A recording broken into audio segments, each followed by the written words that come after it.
नाज़रीन खे अपडेट कंदा हलूं। अहम ख़बर है कोरोना के ख़दशे सबब शाह अब्दुल लतीफ़ भिटाई जो उर्स मुलतवी किया पियो है। बिल्कुल नाज़रीन, कोरोना के ख़दशे सबब इन साल भी उर्स मुलतवी किया पियो है। भिटशाह में मुख़्तसर तकरीब थींदी। रूह रिहाण ऐं सुगड़ कचहरी समेत समूरा प्रोग्राम कराची में थींदा। आगाह कयूं पिया, कोरोना के ख़दशे सबब शाह अब्दुल लतीफ़ भिटाई जो उर्स मुलतवी किया पियो है।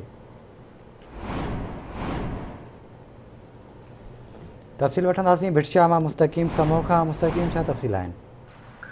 जी बिल्कुल, जेको हिन साल बि कोरोना वायरस सबब सिंध हुकूमत जो वॾो फ़ैसिलो अची वियो आहे। इन सिलसिले में जेको डीजी सखावत अब्दुल हलीम जेको पंहिंजे हिकु बयान में बयान जारी कंदे चयो आहे त शाह अब्दुल लतीफ़ भिटाई जो उर्स मुबारक कोरोना वायरस सबब जेके भिटशाह में तकरीबूं आहिनि उहे समूरी मुलतवी कयूं वयूं आहिनि। हीअ भिटशाह में सिर्फ़ु मुख़्तसर इब्तिदाई तकरीब कई वेंदी, जॾहिं बाक़ी सुगर कचहरी सखाफ़ती जेको राग रियाण जी महफ़िल ऐं ॿियूं जेके बि तकरीबूं आहिनि उहे जेको अदबी कॉन्फ्रेंस इहे समूरियूं तकरीबूं जेको कराची में थींदियूं। इन फ़ैसिले अचण खां पोइ जेको भिटशाह जे जेका ज़ाहिरीन अक़ीदतमंद आहिनि ऐं शहरी आहिनि उन में मायूसी छांइजी वई आहे। ऐं तव्हांखे इहो ॿुधाईंदो हलां त हिन भिटाईअ जे मेले में हज़ारे तक जेको ज़ाहिरीन ऐं पांबीअ सिंध जी कुंड को छमाईंदा आहिनि ऐं भिटशाह में जेको हाज़िरी भरींदा आहिनि।